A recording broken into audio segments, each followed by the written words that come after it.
Quando pensamos em círculos de pedra colossais, alinhados matematicamente com as estrelas, nossa mente é treinada a viajar para a Europa. Stonehenge, na Inglaterra, é o ícone intocável da arqueologia mundial. A ideia de encontrar algo semelhante nos trópicos parecia ridícula, mas a arqueologia brasileira acaba de quebrar essa exclusividade geográfica de forma brutal. Escondido sob a lama espessa, a umidade corrosiva e o capim alto do norte do Brasil, existe um monumento que desafia todas as teses sobre os povos da floresta. Não é uma construção recente, nem obra do acaso geológico.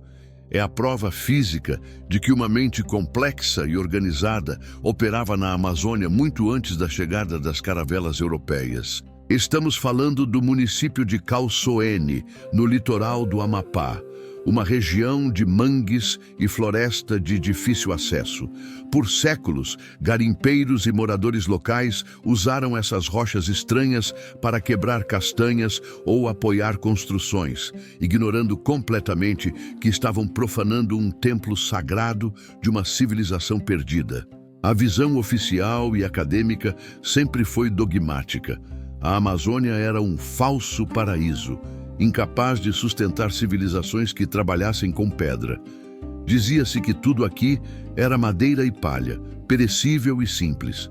Essa visão preconceituosa atrasou a ciência em décadas, até que as primeiras escavações sérias começaram. Arqueólogos do IEPA, Instituto de Pesquisas Científicas e Tecnológicas do Amapá, revelaram uma estrutura que silenciou os céticos.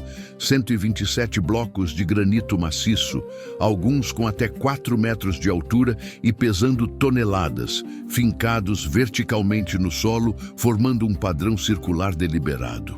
É uma catedral pré-histórica a céu aberto. Não são pedras encontradas ali por acaso. Elas foram extraídas de pedreiras distantes, lapidadas, transportadas e posicionadas com intenção. Estamos falando de engenharia logística pura, movida por uma civilização que não possuía a roda nem animais de carga, dependendo apenas da alavancagem e da força muscular humana organizada. A disposição dos monólitos não é decorativa ou aleatória. Quando os cientistas mediram os ângulos e a inclinação das rochas, perceberam que estavam diante de um observatório astronômico de alta precisão. A inclinação de um dos blocos principais aponta exatamente para a trajetória do Sol, funcionando como um relógio cósmico gigante. Isso coloca a Amazônia antiga no mapa mundial da astronomia de ponta. A civilização que viveu ali, hoje classificada como cultura aristé, dominava os ciclos celestes e as estações do ano com a mesma competência matemática que os druidas europeus, os sacerdotes maias ou os construtores das pirâmides do Egito. No dia 21 de dezembro, o solstício de inverno no hemisfério norte, a sombra de um dos blocos desaparece ou se projeta em um ângulo específico. Para um povo que dependia da agricultura e da pesca, saber exatamente quando as chuvas começariam ou terminariam era a diferença entre a vida e a fome. Conhecimento era poder. Mas aqui está a parte que transforma esse observatório científico em algo muito mais sombrio, fascinante e ritualístico. As escavações recentes revelaram que este local não servia apenas para olhar para o céu. Ele servia para conectar o céu com o submundo. Era um portal de morte. Ao escavar a base dos grandes monólitos de granito, os arqueólogos encontraram grandes urnas funerárias de cerâmica, conhecidas como urnas aristé. O Stonehenge brasileiro é, na verdade, uma vasta necrópole de elite, onde a astronomia servia para guiar as almas ou marcar o tempo dos mortos. Não era qualquer indivíduo da tribo que era enterrado ali. Apenas figuras de extremo poder político ou religioso mereciam o descanso eterno sob a sombra dos monólitos e o alinhamento solar. Isso prova a existência de uma hierarquia social rígida e complexa, derrubando o mito da igualdade tribal simples. A cerâmica encontrada dentro dessas tumbas é extremamente sofisticada pintada com padrões vermelhos, amarelos e pretos, que sobreviveram a séculos de chuva amazônica.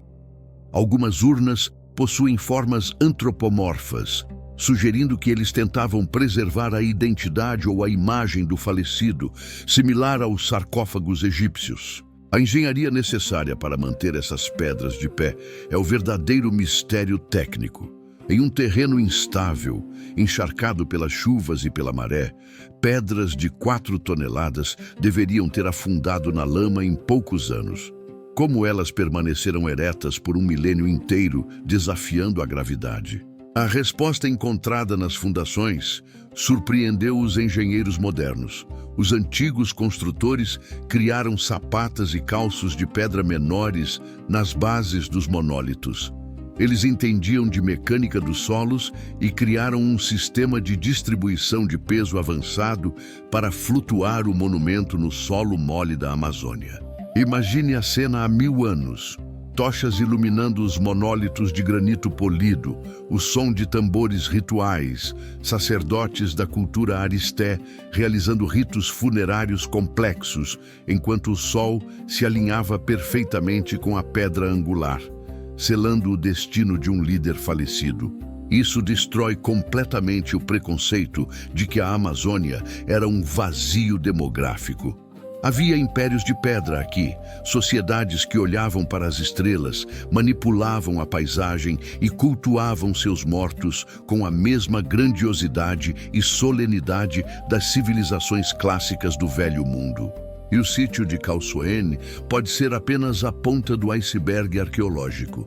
Estima-se que existam centenas de outros círculos megalíticos similares engolidos pela vegetação densa no escudo das Guianas, esperando a tecnologia lidar ou a coragem de exploradores para serem redescobertos e mapeados. A Amazônia não esconde apenas a maior biodiversidade do planeta.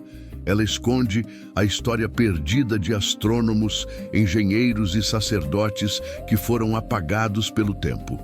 As pedras de Calçoene são a biblioteca resistente que sobrou quando as palavras desapareceram. O Brasil tem o seu próprio Egito, seus próprios monumentos sagrados e tecnologias ancestrais.